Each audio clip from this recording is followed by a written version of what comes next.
নমস্কার বন্ধুরা, দিতির রান্নাঘর উইথ ব্লগ চ্যানেলে আপনাদের প্রত্যেককে স্বাগত। আজকে দেখুন আমি নিয়ে চলে এসেছি হাতে মাখা ডিমের ঝাল। অবশ্যই বাড়িতে এইভাবে একবার ট্রাই করবেন। এটা একটা সাবেকি রান্না, খেতে ভীষণ সুস্বাদু। তো চলুন শুরু করি। যেহেতু হাতে মাখা ডিম, তাই প্রথমে তো একটু মেখে নিতেই হবে। তো আমি এখানে নিয়ে নিয়েছি একটা বাটি, আর বাটির মধ্যে কিছুটা আলু কুচিয়ে নিয়েছি। এর মধ্যে এবার আমি দিয়ে দিচ্ছি পেঁয়াজ, রসুন আর কাঁচা লঙ্কা কুচি।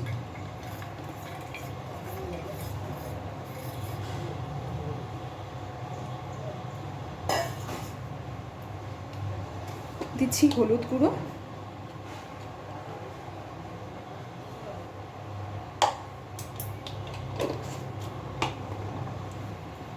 লবণ,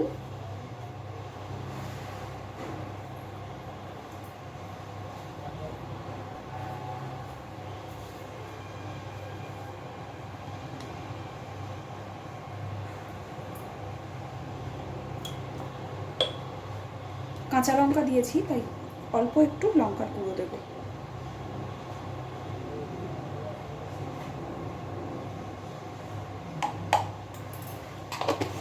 দেব কিছুটা সর্ষের তেল।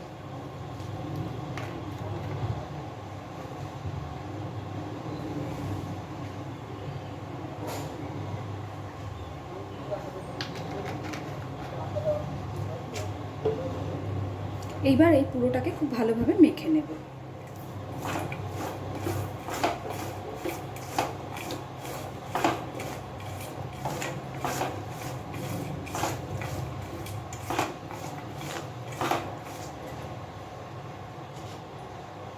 একসাথেই আমি এবার ডিমটাকেও এর সাথে মেখে নেব। ডিমগুলোকে আমি সিদ্ধ করে এরকমভাবে মাঝখান থেকে হাফ করে কেটে নিয়েছি।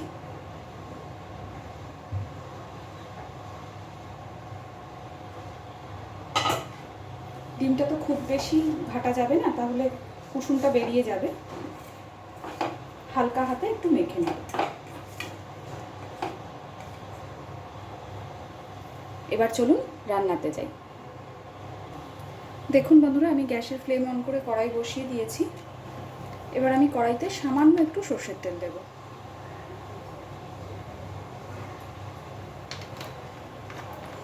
তেলটা হালকা একটু গরম হবে। দেখুন তেল কিন্তু খুব ভালোভাবে গরম হয়ে গেছে। তেলটাকে এইভাবে কড়াইয়ের গায়ে একটু লাগিয়ে দেবো ভালো করে। এবার গ্যাসের ফ্লেমটাকে আমি একদম কমিয়ে দিয়েছি। প্রথমেই ডিমগুলোকে আগে একদম মাঝখানে করে সাজিয়ে দেব।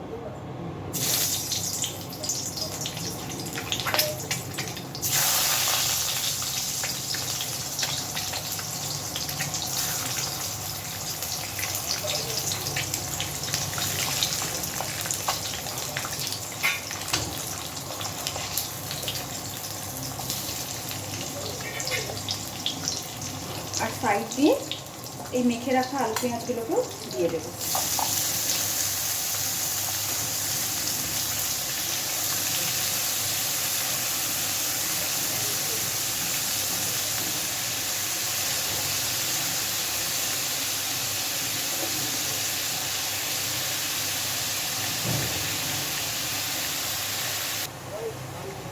খুব সুন্দর করে সবটা চারিদিক দিয়ে দিয়ে দিয়েছি। এইবার যে বাটিটার মধ্যে আমি আলু পেঁয়াজ মশলা সব কিছু মেখেছি ডিমটার সাথে, সেই বাটিটা ধুয়ে একটু জল আস্তে আস্তে চারিদিক দিয়ে দিয়ে দিচ্ছি।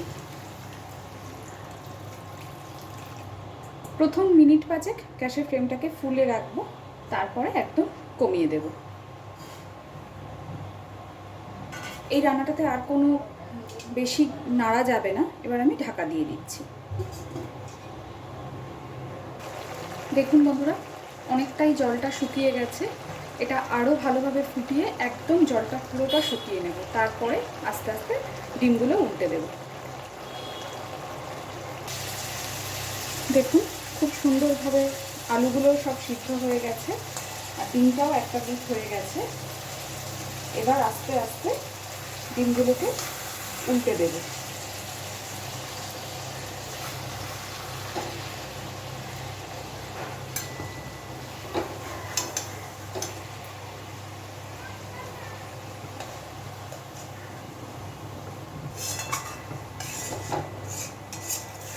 গ্যাসের ফ্লেমটাকে একদম কমিয়ে রেখেছি।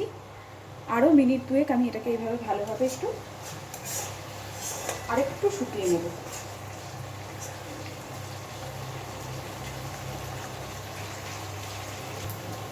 দেখুন বন্ধুরা, একদম জল শুকিয়ে চারিদিক দিয়ে তেল বেরিয়ে গেছে।